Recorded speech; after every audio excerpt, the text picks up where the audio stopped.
Eh mon gars, comment tu vas? Aujourd'hui on se retrouve pour parler de 6 informations ou anecdotes rajoutées dans l'anime. Donc non présentes dans le manga, mais tout de même intéressantes. Ça ira de petits points présents dans l'anime pour appuyer les informations du manga, à des données ou des comportements qu'ils ont décidé de changer, en passant par des références. Autrement dit, si tu as vu la vidéo de la semaine dernière, là c'est l'inverse. Est-ce que t'es prêt? Parce que là on est parti.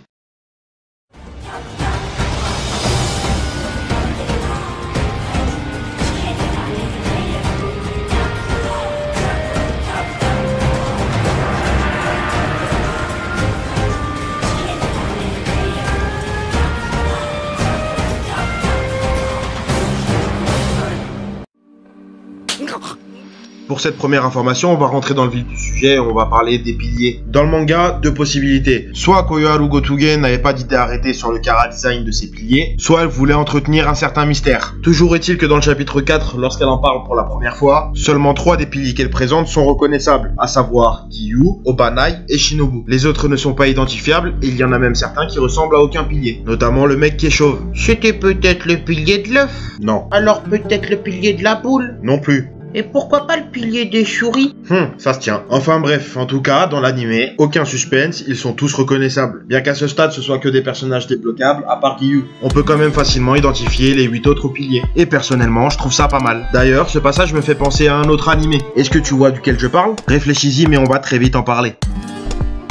Oui, parce que comme je viens de le teaser, dans cette deuxième information, on va parler références. Dans Demon Slayer, il y a pas mal de références à d'autres mangas. Certaines sont flagrantes et d'autres viennent de mon interprétation personnelle. Mais évidemment, je ne prétends pas être dans la tête de la créatrice. En tout cas, quand j'ai vu la scène animée de l'information précédente, avec les piliers au-dessus de la montagne présentés comme des commandants, ça m'a fait penser à la grande guerre d'un des mangas du Big 3. J'avoue, j'ai failli dire Big 3 parce que j'ai un accent éclaté au son. Mais bref, c'est pas le sujet. Revenons à la deuxième information qui va appuyer mon point de vue sur la question, mais avant, recontextualisons. On est au 3e épisode et Tanjiro est en train de subir l'entraînement de Sakonji. L'entraînement est un peu plus détaillé que dans le manga, et surtout, il y a un entraînement en particulier uniquement présent dans l'anime. Peut-être que maintenant tu me vois venir, je parle évidemment de l'entraînement sous la cascade. Quel autre protagoniste s'est entraîné sous une cascade? Tu as probablement déjà la réponse, effectivement c'est Naruto. Alors, référence ou pas? Dis-le moi en commentaire, poto. On enchaîne avec la 3e information, et ce coup-ci on va parler un peu d'Urokodaki. Déjà ce qu'il faut que tu saches, c'est qu'entre l'anime et le manga, c'est 2 salles, 2 ambiances. Pour que tu comprennes pourquoi je dis ça, on va commencer par faire un petit tour dans l'épisode 4. À la fin de l'entraînement, Tanjiro ayant réussi à découper, chlasser, dépiécer, détailler, hacher, diviser, fractionner le rocher, grâce à Sabito et Makomo, il redescend dans la maison de son maître qui lui dit qu'il accepte de l'envoyer à la sélection. Pour le féliciter, Urokodaki lui prépare un bon petit repas, avec sa marmite de sorcière là. Eh bien sache que ça dans le manga ça existe pas. Ok, c'est un détail, mais surtout c'est la moindre des choses. Et pourtant dans le manga Urokodaki il le fait pas. Et on va appuyer sur ça dans la prochaine information qui est la numéro 4.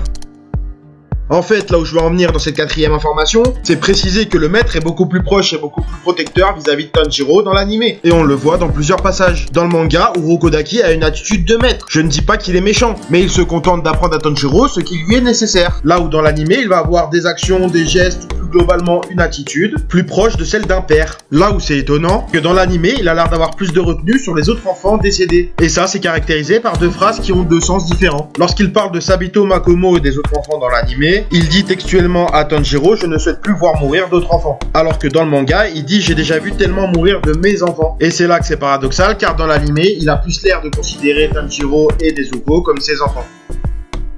5e information, direction la sélection finale. Si tu sais pas combien Tanjiro a vaincu le démon pendant l'épreuve, c'est que t'as pas vu ma dernière vidéo. Et là, je suis pas content. Pas content, pas content, pas content. Pas content. Bon, alors je compte sur toi pour aller la voir juste après celle-là. En tout cas, dans le manga, il y a une ellipse de 7 jours après le combat contre le gros machin tout moche. Sauf que dans l'anime, on voit Tanjiro combattre encore 3 démons après celui-ci. Ouais, et alors? Eh ben, c'est intéressant. Pour la bagarre. Non, pas seulement. C'est surtout intéressant parce qu'on voit Tanjiro interroger les démons pour savoir comment sa sœur pourrait redevenir humaine. Mais effectivement, ça permet également de mettre en lumière la progression de Tanjiro. Dans l'anime, il rencontre donc 6 démons durant la sélection finale. Et c'est plutôt cool, même si selon moi, ils auraient pu faire un effort pour aller jusqu'au chiffre officiel qui est de non, t'iras voir la vidéo d'avant.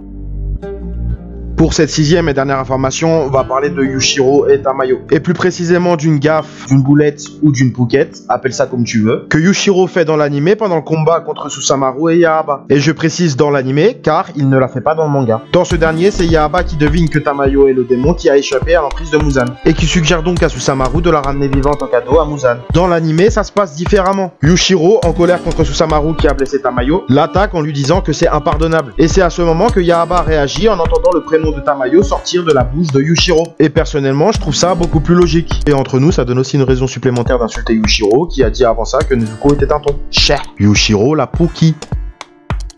Comme tu peux le remarquer, cette vidéo couvre seulement la première partie de l'anime. Si tu veux une deuxième partie qui, entre nous, est déjà prévue, n'hésite pas à me le dire en commentaire. Ça fait toujours plaisir de recevoir du soutien. En attendant, cette vidéo arrive à son terme et je te remercie de l'avoir regardée. C'était le pilier du renard. À la prochaine.